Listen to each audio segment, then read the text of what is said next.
Hopefully spring will have sprung at the Marston family farm as we join Kate Humble and Adam Henson. We've got escapees on the run, a pair of potential champions, a life-saving operation, and one of our stars takes her very first steps out into the big wide world. All that right here on Lambing Live.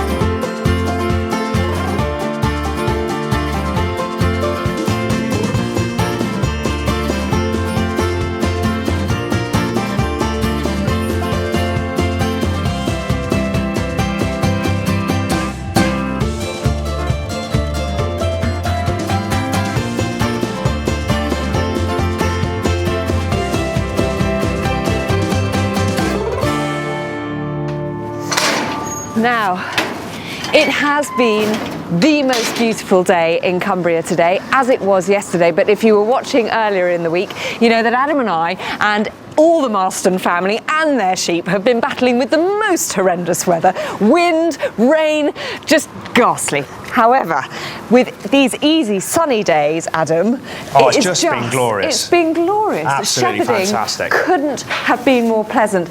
And when you have an easy sunny day, you tend to have an easy, quiet night. And our cameras were here through the night last night, and this is all they filmed. Happy, sleepy, contented sheep and lambs. It's just a lovely sight to see for a shepherd. You know, contented animals. Look at that girl falling asleep. The orphans, just joy. It really is. And it's just, you know, it must make Andrew and Rachel, who have had many a more or less sleepless night since we've been here, feel like at last things are getting a little bit easier. Perhaps the end is in sight. It's been a weight off their shoulders, I'm sure. I've seen their characters change. You know, they just seem to be much happier, and the animals are much happier. Seem to have less problems. But there's always a few things to do, isn't there? There are always a few things to do, and Andrew, of course, can't ever lie in bed. He always has to get up and have a quick check at his sheep, and it was quite a good thing that he did last night. He did, yeah. Last night he was up checking round the lambs, and there was a little tiny lamb here in the pen, and he thought it was looking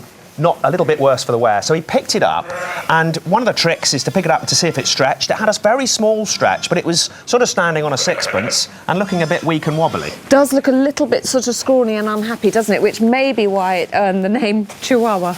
Poor little thing. So this is what Andrew did. He does his athletic twisting and tipping over the ewe, feels the teats to make sure that there's milk there and that the teats aren't blocked up, and then lies the lamb down next to the ewe so that she doesn't get kicked by the ewe, and plugs it on, as we say, gave it a bit of milk and suckled it on the teat. So why do you think he needed to do that? Is it just that this lamb hadn't quite found where the milk was? Was it the ewe being uncooperative? It could have been a little bit of both, but the great thing was, as his shepherding eye, he spotted that lamb and gave it a helping hand, and here it is now. I don't know whether you can reach it, Kate. There, it's just well, down here. Can I give you those? Let's see if we can get it to do the magic stretch. It's definitely looking quite full. Come on, my little one.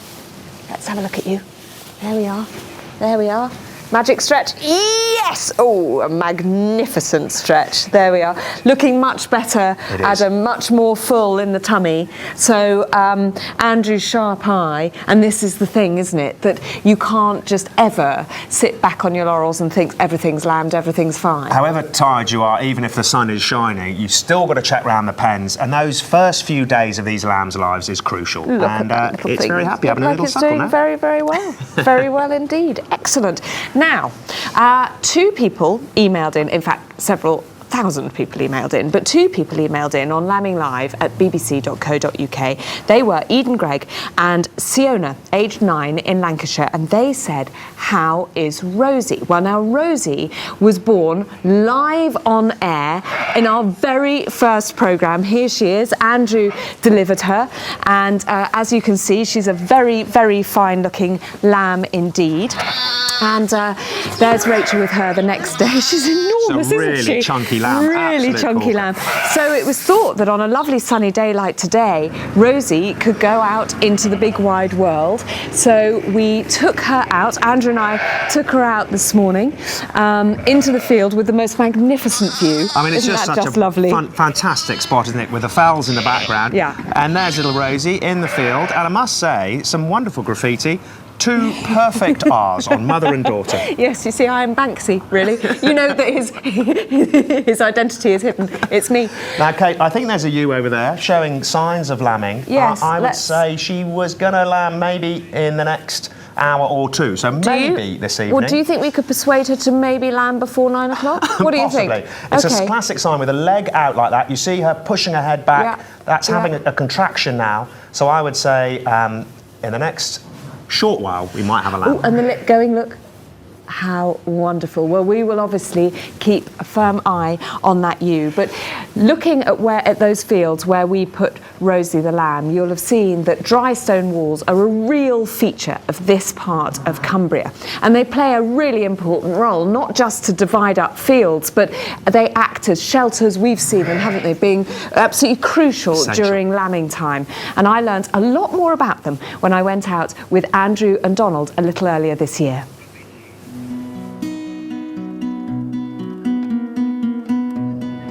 In the winter months, sheep need to be fed and checked on every day. A shepherd's work is never done, and as I'm rapidly discovering, not all of it needs to involve sheep. The Marstons lamb outside, bringing their sheep into the fields near the farm in early spring. One of their biggest jobs is to make sure that their distinctive dry stone walls are secure, as sheep will pounce on any gaps. Our neighbours always have more grass than us, Kate. That's the thing, isn't it? That's what they think, anyway. On the other side of the wall. That's right. Repairing walls is a vital task for shepherds in the build-up to lambing, providing a safe place for sheep to give birth. And it's a craft I'm keen to learn. This one looks like it's been knocked over by the neighbours' fell ponies. Is this your doing?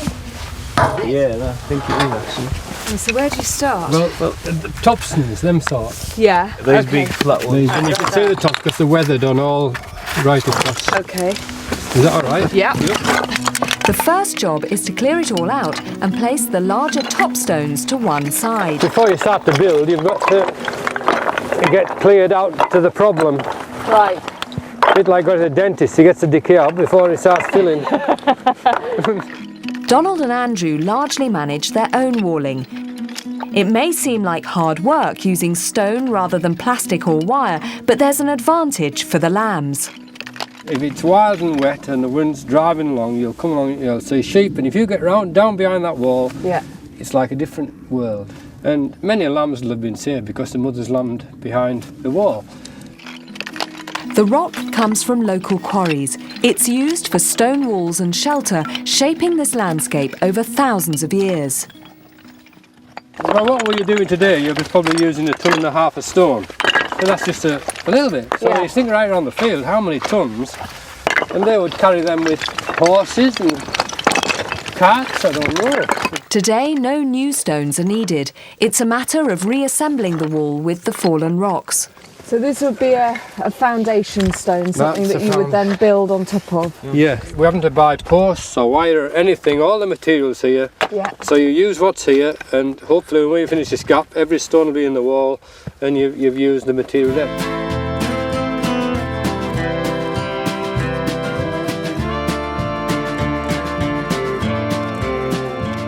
There's an art to picking the right stone, but it seems pretty tricky to me. I'm amazed, Kate, you've done well there.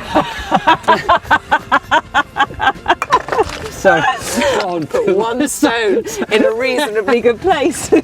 It's like doing a giant jigsaw puzzle, one that someone pieced together a long time ago. Right, yeah, so we're looking to find which face has been on the outside of the wall before, Kate, most of the time. Because obviously people know what they've been doing before. Yeah. And you're always looking for the weathered face, so you always put the slope like facing downhill off the wall. It is fantastically satisfying, isn't it? When you get a piece. It is when they're fitting like this. I think we'll have to fit you more often because they don't usually fit as well as this. It's not fair. They say a good waller won't pick up the same stone twice. Now wait a minute, that shouldn't have been in like that. That shouldn't. Do you mind? No, I don't. No, not at all. You'd be better going like that, and then maybe put it like that. You're going nowhere. Yeah. I mean, that one's better. Yeah. It's not perfect, but it is better than the one you had in.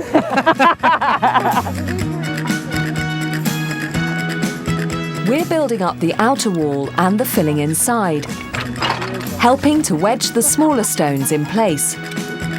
The larger top stones are being saved to cap it off. It's a job that has to be done, and if it isn't done, you get sheep jumping gaps, and then they teach the lambs to jump gaps, and then you have uneasy sheep and they can drive a farmer demented, and that's a topstone gone on there, Kate. It wasn't in the topstone pile.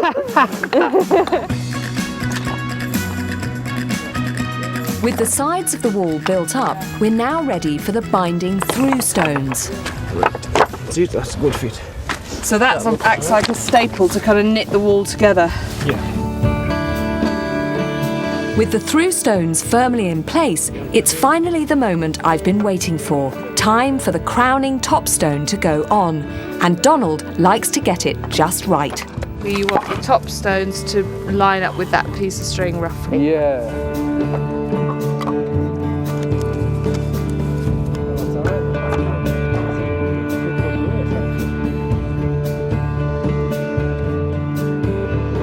Should really cut it, the ribbon. Yeah, That's it, Kate. That's Well it. done. Well done. Next time we'll send you on your own. With this wall saved from collapse, it should provide protection for sheep and lambs for a few more centuries to come. This is when you give it a kind of fond pat and the whole thing falls down again. No fun pat, no. I don't think I'm going to have a career as a dry stone waller. What do you reckon, Rachel? Are you good at it? Well, I can manage to put the fillings in. That's about as far as I get. Yeah. I know I was quite good at that bit. But they are such a feature of this part of the world, aren't they? And they're so beautiful. Yeah, we've got loads on this farm, so yeah. And do you literally spend the whole of the run up to lambing just getting all the gaps up so the sheep can't get out of the fields and that sort of thing. And as Donald said in the film, having barbed wire, I mean, it would look horrible, but it just, I mean, they serve such a good purpose for the sheep. They give the sheep a lot of shelter, so they're vital to the farm. Yeah. Now, Rachel and I are in the orphanage, as you can see, surrounded by a bunch of, it has to be said, slightly unpopular lambs, aren't they, today? I don't like them today. Falling out with them big style. And this is why.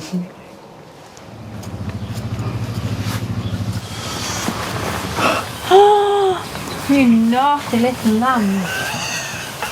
You were very restrained. I was, yes, actually. So every single one of them was out of They'd this all got pen? out, they were everywhere. It just wasn't funny.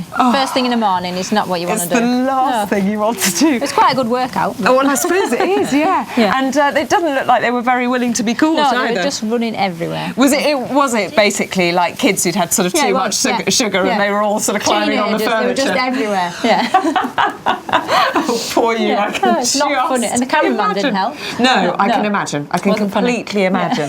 Now, let's just remind ourselves and the viewers of why these lambs are here. We call it the orphanage, but actually that's not really accurate, is it? No, most of them are triplets. Some of off the AI sheep that we did early on in March. That's the artificial insemination, That's right. isn't it? Yeah. So they're getting on, nearly 3-4 weeks old, something like that. And then there's the younger ones that have come off, the triplets mainly. And just haven't been able to be adopted on because they just weren't suitable at the time. Yeah. Right. Okay.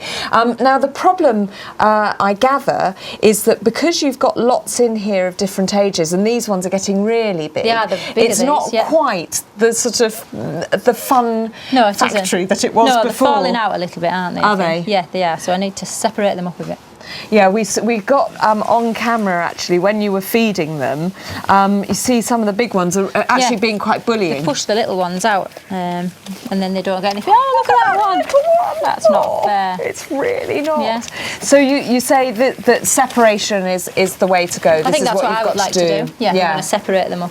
So put big ones in one pen. Yeah, little ones in another a pen. little pen. Yeah. And that's not going to affect them. I mean, do the big ones sort of help teach the little ones anything, or? They probably teach them to suck because the little ones see the bigger ones sucking, but most of these are on sucking now. So Right, I'll just so put that's them in another perfectly pen. safe. Yeah. Well, you've got a pen, Yeah. beautifully built by Andrew this afternoon. Have a look at it and admire his handiwork. Yeah. Right.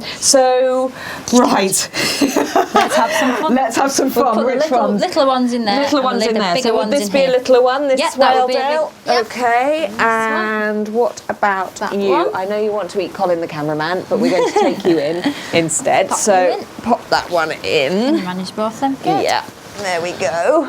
Is there milk in this bucket? There is, yeah. I've just popped Oh, in some fact, one's actually found it Is it? Oh, that's immediately. brilliant. Yeah. That's a little triplet we took off today. Okay, so this one, there you are. And there's one with some There you go, tags in. your own Here we are. private bedroom, boys and girls. This one's just a newish one that's gone in. How's that looking? Now these big, sort of robust-looking lambs. Is there another one in there? There's You just want this to put one in? I want to have. Yeah. That are eating. Just have a look here. They're just eating everything. They're eating everything. Now, if they can eat a cameraman, Yeah. surely they're ready to go outside, are No, they? not yet. They're not. No, they need to be on some creep feed, which is just little pellets for them. Right. And once they start eating that and they're drinking a little bit of water, then they can go out. And it's about maybe when they're 8 weeks old, Right, something like that. When okay. we're satisfied that they're doing well enough on cake and water, then we'll. Because I suppose the challenge for them is that they don't have a mum to teach them what to do. No, they don't. No, so they don't really do very well when you turn them out to start with, but then they do eventually. So it's the reason that no one really wants too many No. of these orphan lambs. They never do brilliantly well, don't pet lambs. You can always tell a pet lamb in a field. I walked through a field once. It was absolutely amazing. I walked through a field once of sheep, completely normal sheep, all grazing, and suddenly one put its head up and went and then ran towards me and jumped up like a dog. And I assume it must have been a bottle-fed lamb. Yeah, probably. I would think so. But these things are quite good, aren't they? Because it means that they don't get completely imprinted on you. Yeah, they if do. That would be the No, right I wouldn't thing. want to feed them all. No. I'd be here all day. Well, you I wouldn't would. get anything else done. Well, hopefully, boys and girls, you will be happy in your Yeah. new pens Hope so. and not give Rachel another heart attack. You know what I think it was? I think they got overexcited after being on the telly last night with Abigail. Do you think that's what it was? They were like wanting to get to Abigail. That's what it was. That's what it was. Where you met Rachel's lovely girls, Catherine and Abigail, and sorry, I've absolutely lost track. Here we are. They made a film for us yesterday. And it was so good, we said, could you make us another one about what life is like on the farm? Is it all hard work and slave labour imposed on by definitely. your mum and dad? Or do you have any fun at all? None at all.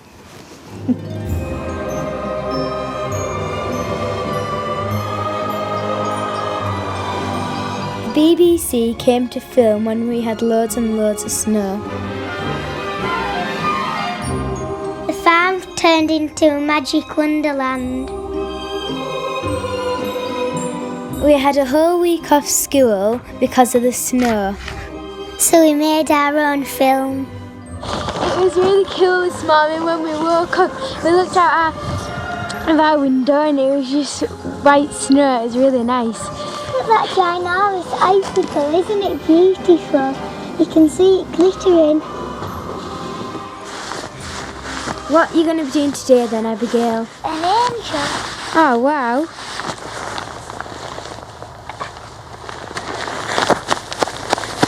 Put a wet bottom.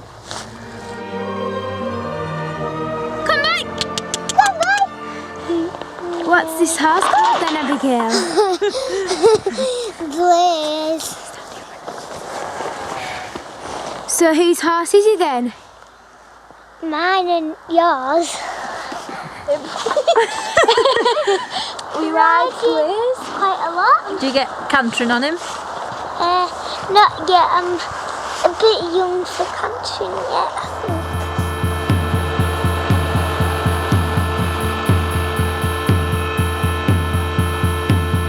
Hi, it's still snowing and we're going to have, because it's so cold, we're going to have to go off onto the fells and feed some cold sheep.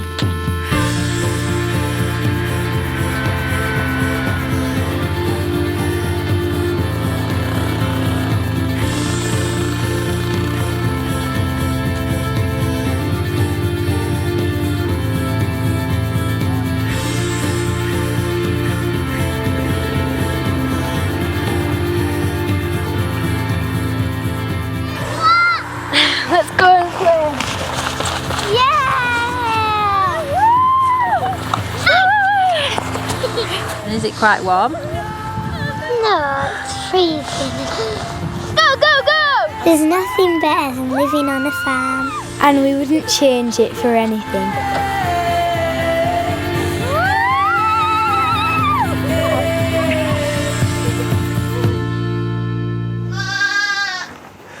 Well, here I am in the orphanage with a wonderful filmmaker, Catherine Marston. Fantastic little film.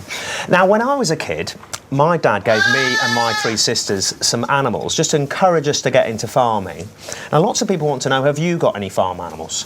Yeah, I've got a fell pony Blaze, I've got a dog Coco, and I've got the sheep. You've got this sheep, so this is your sheep. Now, we've got a bit of news. Oh, it's got its foot stuck. Hang on. There we go. You've got some news to tell us about these lambs, haven't you? Yeah. What sex are they? We've got a tup and a gimmer.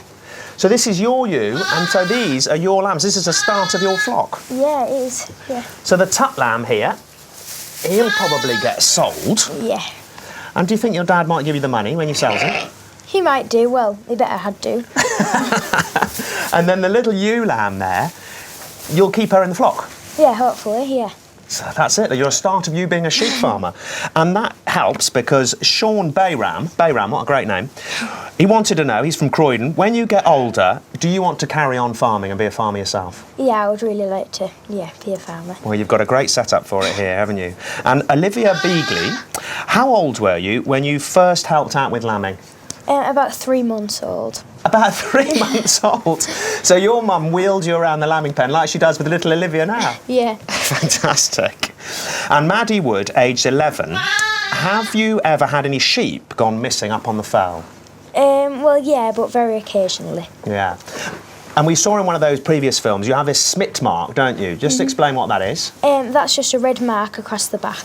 So you know which ones are yours? Yeah. Brilliant. Well, let's go back to Kate, into the lambing shed, and find out how that ewe is getting on.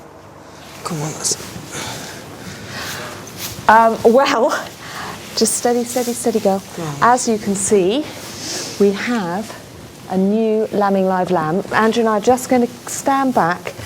She's literally just given birth. The lamb is absolutely fine, but the mum is feeling a little bit nervous. So actually, if we can all just step back a bit and let her come back. Great moment, Andrew. She's just expecting a single lamb, Yep, blue she dot. is. Yep. Is there anything that you need to do? Will she just come back, do you think, naturally to it? I'm hoping she'll come back. I think she probably will. But, Yeah. We'll probably Do you have to want keep us back a just little to bit. come back I think a it might little be bit more? better. All right, let's come back a little bit more. And we'll let Mum bond with her little lamb.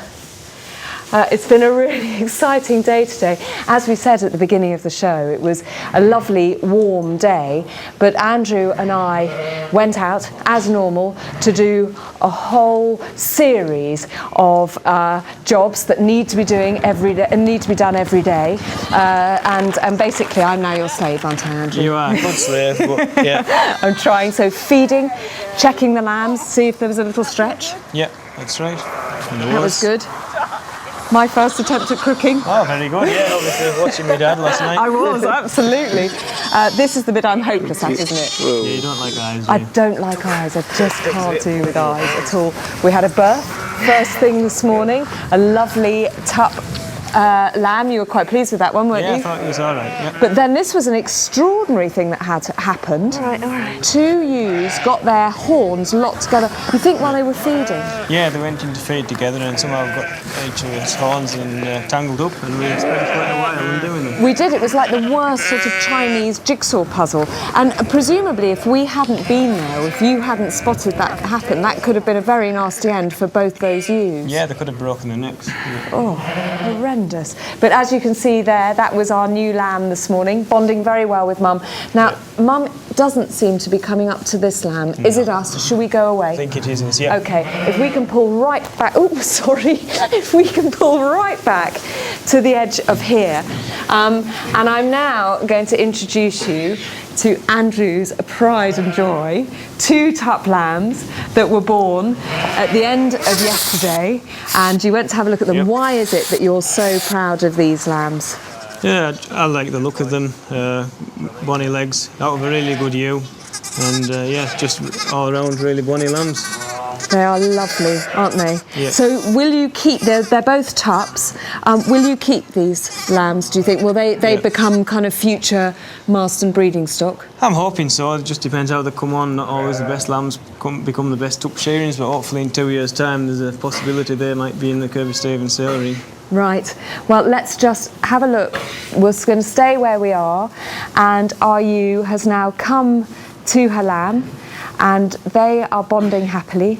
Andrew and I are going to stay here. We'll probably, should we put her in a pen, Andrew, just in case any of the other ewes, as you can see, that little Beltex ewe is looking interested, isn't she?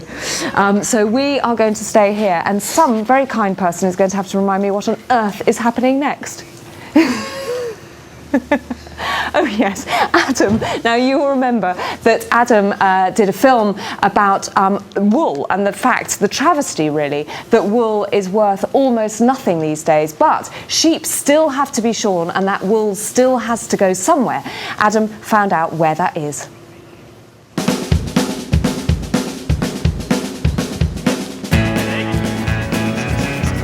Sheep are the original multi-purpose animal, and growing on their backs is one of their most obvious assets. Wool is an incredible natural material, and with over 60 different breeds of sheep in this country, there's plenty to choose from. The Shetland, I've got a couple of them here, and their wool has been selected by the farmers to be finer and better quality. There's a story that there were women up in the Shetland Islands that could knit scarves or shawls that were so fine they were like silk and you could pull it through a wedding ring. Just amazing fleece. There's another breed here that's got an amazing fleece, the Herdwick. He's a tough fella. Tough enough to be the only breed that can survive on the top of the Lakeland Fells. This is coarse and long and thick. It's like wire wool. And sadly, it's pretty worthless. Because it's so coarse, you might make matting from it. Then we've got the long wool breeds, and here a white-faced Dartmoor. We moved away from coloured wool and we went to white wool. We selectively bred for animals with white wool so that it could be dyed any colour. These days, most sheep are bred for meat, but that doesn't mean the wool is wasted. Specialist breeds like the Shetland can be sold independently, but fleeces from the average sheep all go direct to the British Wool Marketing Board. Like most farmers, I've never really followed what happens to the wool once it leaves my farm. I'm hoping to learn more on a trip to Bradford, the traditional home of the wool industry. My first stop is a tour around one of the Wool Board's largest depots, with Chairman Frank Languish. Goodness me, Frank, this is a lot of wool. It is quite a bit, yes. This depot takes in 5.3 million kilos of wool. It collects wool from all of the north of England right up to the Scottish borders. And how many bales do we produce in the country? How many tonnes of wool? Altogether, there's some 30 million kilos of wool produced in a year, which we have to grade and pack and then auction. After coming into the depot, the fleeces are graded for quality. It takes years of training to be able to sort the good from the bad. Grader Ian Brooksbank has agreed to let me have a go. You're looking for a nice sound fleece, nice and strong, nice colour. Give it a little pull, test it. Nice and strong so it doesn't break? Yeah, that's what you're looking for. And is this a good colour? This one's a real nice one. Straight away, I mean, obviously I'm experienced and I can see that it's just a really nice fleece. So good ones in that one? Yeah. Now, I was watching you earlier on, and you're going at a rate of knots. How many fleeces do you get through in a day? Well, I can't say how many fleeces, but our weight that we have to do in a day is 6 tonne. So looking at this one, does the paint spray matter? If it's excessive. We do have a bin for excessive paint. If it was all over. Yeah, but that's all right. Yeah. How do you reckon I'm getting on? Good initially. What does that mean? Once graded, the fleeces are pressed into tight bales and stored in depots across the country until they can be sold at auction. Every few weeks, buyers gather at the Wool Board HQ in Bradford. Between 1.5 and 2 million kilograms of wool are sold at each sale, where big money changes hands at the touch of a button. Many of these merchants are trading internationally. Some, like Martin Curtis, are based a little closer to home. he can spend up to £1 million at one auction. Martin owns one of the world's largest scouring plants, which is just down the road. His job is to clean the raw wool, substantially increasing its value and turning it into something we can actually use. We have to make sure that we take out virtually all the grease and muck from this wool, so we get to the end product that can then go on some very high-speed machinery. As we get up here, the wool has been opened up and it's now prepared to go into the first scouring bowls. The water and detergents can get into the wool and make it really clean. So this is like one great big washing machine? The principle is exactly the same. We've probably lost about 25–30% of the weight of that wool going in muck that we've actually washed out. Now that muck will be dirt, grease, vegetable matter and things like that. And what about the grease that comes out that you extract, the lanolin? Is that a saleable product? It is, and it's quite highly prized again throughout the world. It goes into a variety of different end products. Lanolin, face creams, foodstuffs as well, because it has a very high calorific and cholesterol value. It'll be feeding shrimps out in the Far Eastern shrimp farms. Next, the wool is dried in fast industrial dryers before it's checked for any nasty surprises. This is some of the stuff we have to be very mindful of. This is barbed wire, so we have metal detectors where we make sure that this doesn't get through. And this is bits of metal that the sheep has actually taken into its fleece. With the wool now clean and dry, it's gently separated. Martin's job is now done, and I get to see just how far the wool has come from the grubby fleeces I see on my farm. Wow, that is just great, isn't it? It's really soft and fluffy. That springiness is what's prized throughout the world for a variety of end uses. After being packed up, the wool bales are sent out. Some of this wool will go on to travel the world, making everything from jumpers to insulation. But an incredible 70% of British wool goes into just one product: carpets. It's an industry that's thriving in the UK, and I've headed round the corner where Darren Peach is going to show me the wool on the final stage of its journey. It just runs down these machines? It goes down these machines through a series of rollers which are pulling the wool apart. This is a carding machine which separates the tufts of tangled wool into individual fibres. I've seen carding many times before, but nothing like this. So a sort of traditional spinner and weaver would have just sort of used an old carding. That's right. It's just all brushes to pull it apart. Industrial scale of that. The wool now has to be spun repeatedly to toughen it up. We are spinning this together to make it very strong and thin. So the more it's spun, the stronger it gets? That's right. That's one of the wonderful things about wool. The wool is made up of lots of little tiny weeny fibres. And on them are microscopic hooks, so when you spin it together, they all hook together and make a very, very strong, fine fibre. Fantastic stuff. After spinning, the wool is known as yarn, and it's now ready to be sent off to be dyed. Once back, the different yarns are separated into an intricate array of colourful cones. We've now got 1,600 cones of yarn here to make one 5-metre width piece of carpet. Goodness me. And you can choose the cones to suit the colour of the carpet? Yes, this is the colour that a customer will have chosen in a shop. Let's follow it through.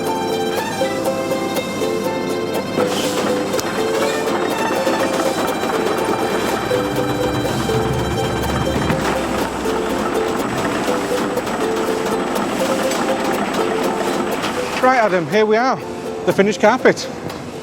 Oh, it's beautiful, isn't it? It's incredible to think that this has come off a sheep's back and gone through all this great line of process to produce this beautiful carpet. It's been a real treat for me to see British industry alive and well here in Bradford. But most of all, I've learnt that all the hard work I do on the farm is just the beginning of a very long process to transform the fleece from my sheep into something that can be sold on our high streets. Presumably you have to shear all your sheep. Yeah, we shear our own sheep, yeah. And do you sell the wool? What happens to it? I mean, is Swaledale wool, for example, is it useful wool?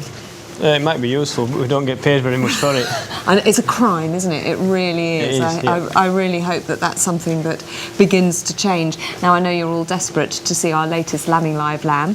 Well, she's just down there with her mum. Nice lamb, Andrew. Are you pleased with that one? Yeah, quite a big lamb, strong lamb. it's soon should be up and about.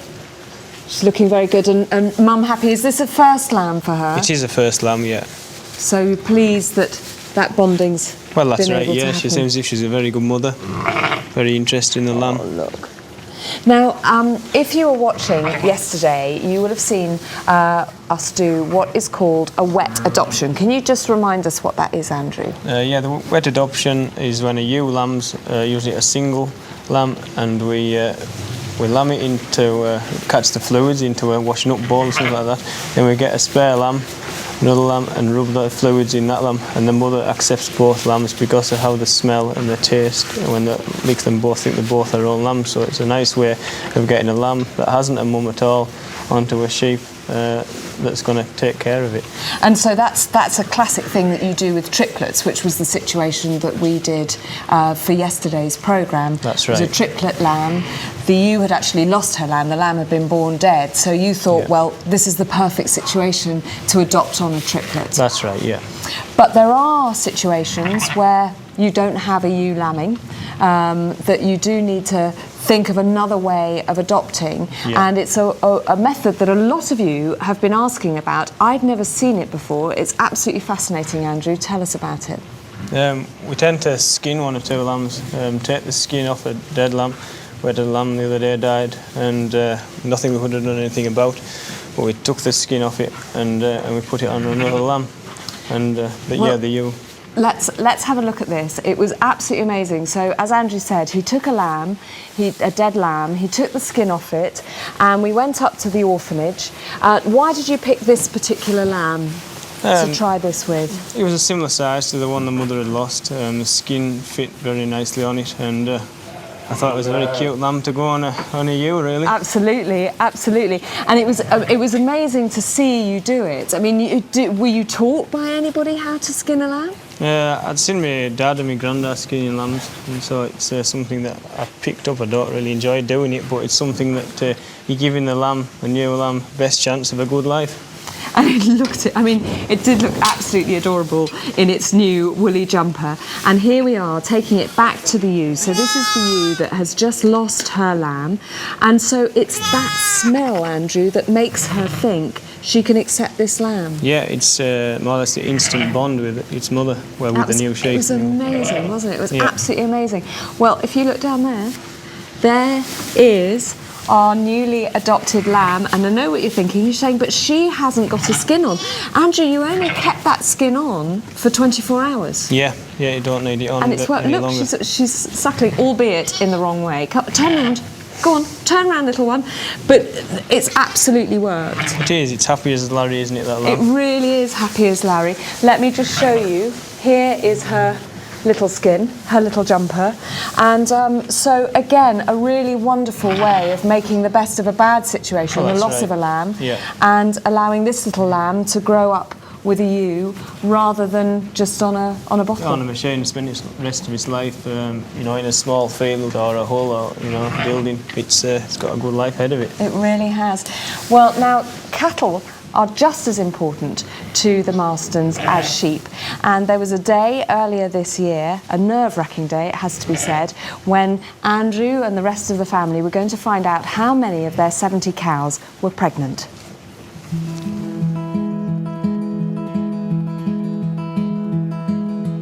It's early February, and it's the day we discover how many of our cows are pregnant. I'm trying to keep everybody organised, so I've got the due dates of the cows. So if they're in calf, I have to tick them. If they're not in calf, I just put a cross by them. Breeding cattle brings in up to half of our farm income, so finding out if they're in calf is a really big deal. Our vet, Willie Lockhart, uses a traditional method to check if they're pregnant, by putting his hand into the cow and feeling for a calf in the cow's uterus below. No need for a scanner. This is a pregnancy diagnosis by hand. Most of these cows are fairly well on in calf, so it's relatively easy to PD them by hand. But I use the scanner if they're not very far in calf. You use the scanner if they're under 6 weeks in calf. But this one I can feel the calf in there and the cotyledons round about it, so I know that's in calf. About 4 months in calf. A lot of time and money has gone into caring for these cows, And today's the day we find out if it's all been worth it. So if it's a good cow that's had a good calf in the past, and it's, you know, you really want it to have another good calf, obviously, and if they're not in calf, it's a, you know, it's a waste of time, a waste of money, really. Yeah, fine in calf. Well, very often if they're not in calf, it means a problem, and the farmers are disappointed. You know, if they're not calving when they should do.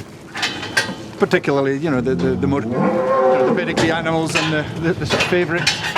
It's a real disappointment and a lot of time wasted if they don't calve when they should.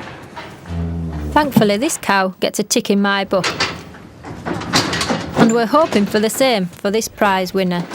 There are one or two special cows. It's always a relief when they're in calf. She had first prize Belgian Blue Bullock at Cumbria in November. Yeah, she's in dwelling calf for good. With that one, very pleased. We had a calf last year, and but we struggled to get her back in calf again. But eventually we've got there, so it's good news. Yeah. You know them as individuals. They're not just a herd of cows. They all have their own story, and that's what makes it. That's farming, isn't it?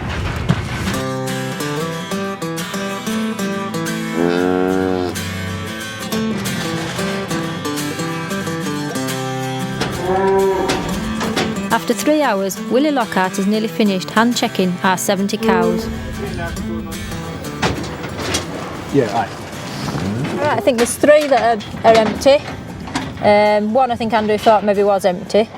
And the other 2 I think he's a bit disappointed with, I think. We artificially inseminate all our cows. This allows us to space out when the calves are due. They can give birth throughout the year, unlike sheep, so we can sell all year round. We've had quite a good day. There's 2 cows probably that might have been in calf that aren't, but one's an old cow. She's been a bit of a problem, so she'll go. She's going to a rump steak. And there's 1 or 2 that we'll probably inject them to make them come in season, and then we can get them in calf. So yeah, it's been all right today. We will give the barren cows another chance to have a calf, and Andrew likes to use the very latest techniques. This in front of me is a DIY AI flask, artificial insemination. It's a tank with nitrogen in that I keep the semen that from selected bulls that we use on our farm to AI the cows with. We've bought in the semen from 8 different prize bulls. Andrew carefully selects the genetics that he wants to match up with a cow being inseminated. So I'm just finding out now which is the bull that I'm wanting to select. I found the one here. This is a Limousin bull. Chop the top off, and then there's like little sleeves that go over the top, and then stick it down my back. Andrew's found that putting the straw down his jumper keeps a bull semen at just the right temperature. I've AI'd off a bull that has been worth over £50,000, which we couldn't justify, but we can buy straws at £20 a straw that could produce the same calves as the people that own the £50,000 bull. Put a little bit of lubricant on. This has to go into the cervix, right through the cervix actually. And I think there's probably about 10 different bulls in our flask, different breeds, but it gives us the ability to use the different types of bulls on our different cows. His bull called Salih, and he was in Wales. He's actually dead now, so that is, again is an advantage of AI. We can AI for years to come off a bull that is no longer with us. So yeah, hopefully she might be in calf now to the bull that I inseminated it to. We will have to wait 6 weeks before we can check to see if she is pregnant. I think we're fairly unique in artificially inseminating all our cows, something we think gives us a real edge. Well, with me is Donald, and of course Willie Lockhart, who we've just seen in the film, who's the local vet from the local practice. Donald, quite a good result there on the pregnancy testing. Yep, okay, yes, there was a good outcome. And AI, artificial insemination, Willie, and I haven't seen very many farmers doing it themselves. There's usually a specialist, isn't there? Generally, yes. I mean, in the dairy in the dairy sector, quite a lot of people do their own AI, but it's quite unusual for someone to be AIing all their own beef cattle. Most beef farmers will run a bull and use natural service. And you're getting the best sort of genetic potential, I suppose, from very good bulls. It gives us the opportunity to use bulls we couldn't afford to buy. Yeah. And also a variety of bulls. Now, the gestation period of a cow is 9 months, and your cows are calving over quite a wide period. But while we've been here for the last week, we've had a few calving, and just a few days ago, we had this outcome.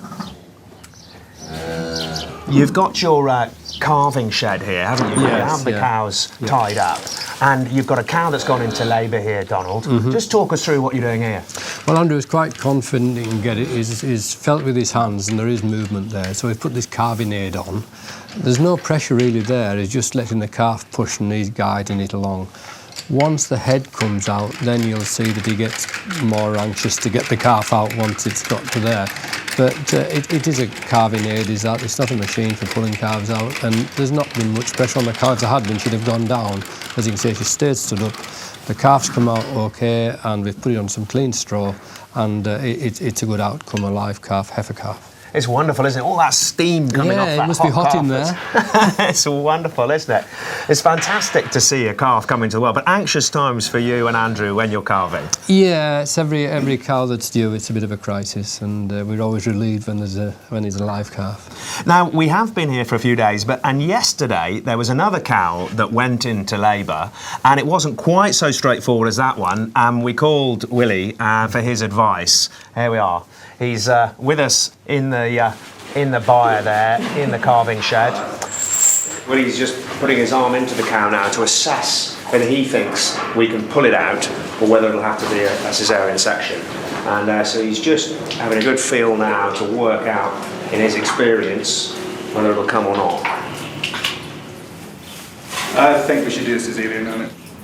Now, to keep the cow upright, steady and calm, she's put into a special pen, and the vet gives her a local anaesthetic.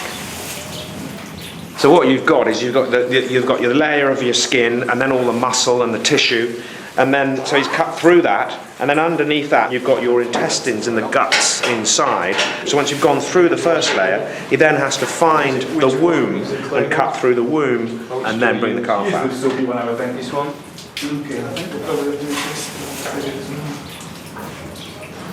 You're right there.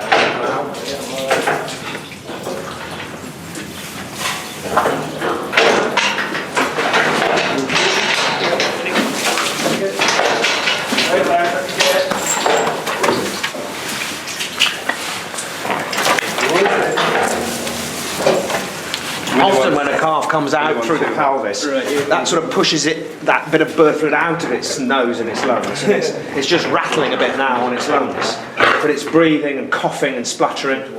And really lovely little calf. For me, that was absolutely amazing. I mean, I've got cattle at home, sort of old traditional rare breeds, Highlands, White Parks and Gloucesters, but I've never seen a caesarean before. And, you know, it was an amazing experience and brilliantly done. It seemed to be pretty stress-free, really. It is much easier on the cow than a difficult calving. And Andrew has a good crush there to restrain the cow, so she doesn't get upset at all. Some of them do. Some suckler cows are a bit more flighty and they will get upset with the needles that get stuck in her side. But generally, once you've started the process and the cow's well restrained, they behave very well. And the great news is we've got a lovely, healthy calf. We had the cameras in the shed earlier today to show you that there it is, a lovely little bull calf. He's a cracker, isn't he? Yes, he's a good calf. And that cow is standing up, the calf's suckling well, and everybody seems to be sound and happy. Quite a good result there, Donald. Yeah, a very good result. I mean, it's not easy making the decision to have a caesarean, but I'd much rather have a caesarean than a dead calf laid there. So, yes. And how common are caesareans? In my cattle at home and sort of old traditional British breeds, it doesn't seem to be that common. But in the more modern, more beefy, sort of imported breeds, it seems to happen slightly more regularly. It is a fairly regular occurrence, and very often with it, we have better facilities on farm now, so it's easier to make the decision to do a caesarean. If a cow is loose in a stall, it can be quite a dangerous procedure, really, if the cow doesn't behave. And that cow's calved naturally before, so it isn't a problem with her. No, No, I mean, I think she's had 3 calves previously, calved them naturally. This one was a touch and go. We didn't know whether to put it naturally or cesarean, but I'd much rather... we don't have to persuade the vet. Usually when they come, they know they're going to be doing a cesarean, and we'd rather do that than have a dead calf. And you and Andrew have calved hundreds of calves, so, you know, very experienced at it. Andrew has a pretty good idea if a calf's going to come okay. Now, these imported modern beef breeds do tend to be incredibly well muscled. I mean, farmers have developed them for beef production, and I suppose what we've done, in a way, is created a problem for ourselves. Well, I would agree with that to some extent, yes. I mean, the more quality beef animal, it just produces a bigger calf. The difficulty we have when we're trying to decide whether they'll pull out of the cow or not is that often the back end of the calf is the biggest part. So very often you can get the front part of the calf delivered okay, the back end gets stuck. And that's why we probably do more caesareans than we used to do. It's a safer option. Now, a lot of modern farming, you know, we're incredibly good at developing animals and developing livestock, aren't we? And we perhaps taken it a little step too far. But it seems that a lot of the breed societies are stepping back now and thinking about using easy calving bulls and more natural birthing. I think that's right, yes. It did seem to go to a bit of an extreme for a while there, but with time, easier calving bulls are sort of taking over again.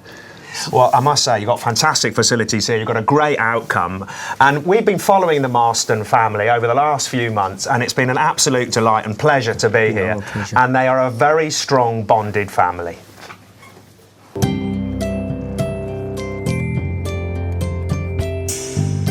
I grew up on a remote hill farm in the Howgill Fells. We didn't have a telly, and my schoolmates were far, far away, so the farm on the countryside became my playground. This is all Dad's fell, as far as you can see that way and as far as you can see that way. That's all Mum and Dad's fell.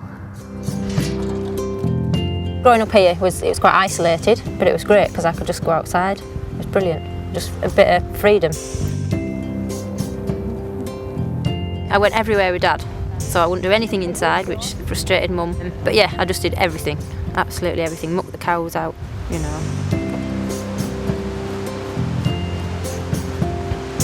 As well as a love of farming, it gave me a real passion for running and the great outdoors. It's just reminded me of, I used to run along here and I just never thought anything about it. I'd run like 5 or 6 miles every day just because I loved it. I didn't care how mucky or anything about it. But I did scrub up for the annual sheep sales, and that's how I met Andrew. Mum and Dad and Andrew's mum and dad used to share tups. It was also Wayne's, my brother's best mate. And they had a little band. I don't know whether Andrew's maybe told you about his little band, but he played the keyboard. Very skinny, curly hair. I used to be the one and only groupie, I think. So we both really keen on farming. So yeah, sort of hit it off straight away, really. Yeah, so we were about 13 when we started going out. So and I got married when I was 20.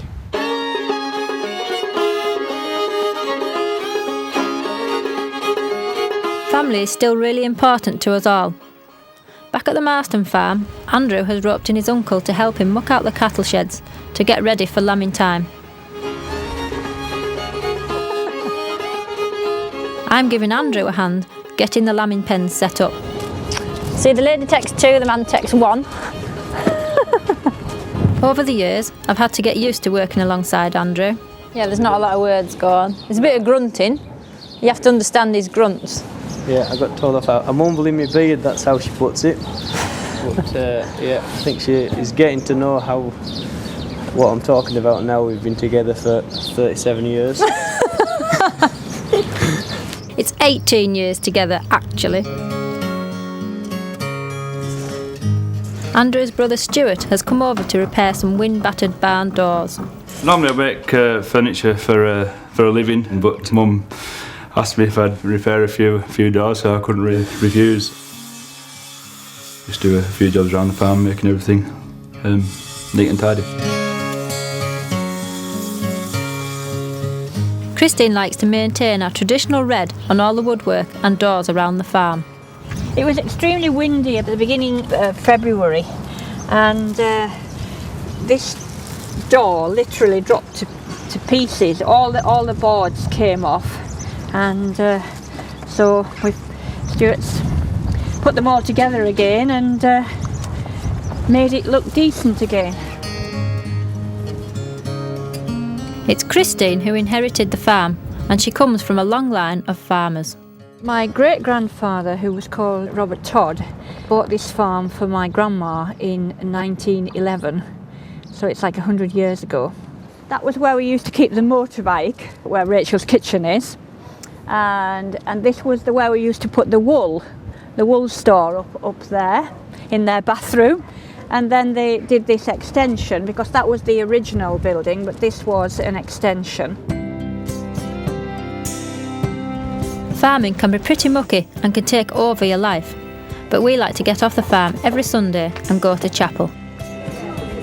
It's a chance to reflect and share with the local community, and Donald takes a leading role at services. I hadn't travelled too far up the fell. The first thought was, what an awesome countryside we're living. You know, how glorious was the view. When we climb the highest hill some morning, when we've left where all is calm and still, then he'll wipe away his tear, every pain and every fear. I never ever get tired of coming up here. Every day is different.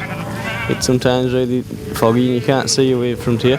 Other times, you know, it's bright skies and everything. It was beautiful. I really do enjoy it every time I come up here. When we stand upon the highest hill.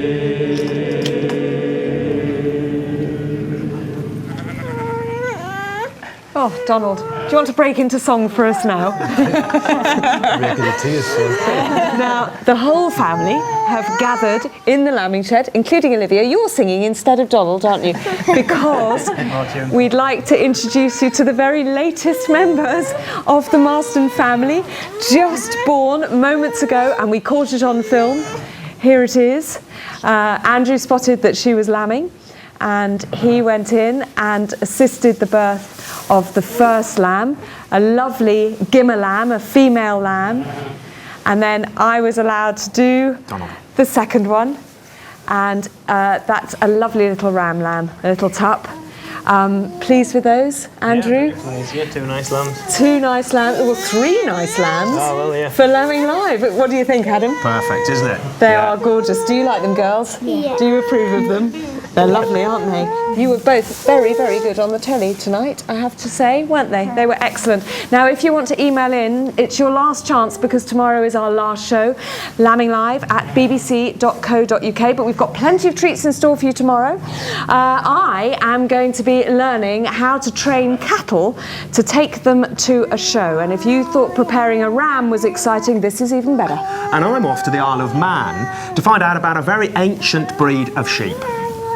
Look at those, they are amazing. Do you fancy some of those, Andrew, on your farm? No. So we're on at the slightly later time of 9 o'clock tomorrow night, so don't miss us. We'll be there at BBC Two with the family and with more lambs and more sheep. Good night. Bye-bye.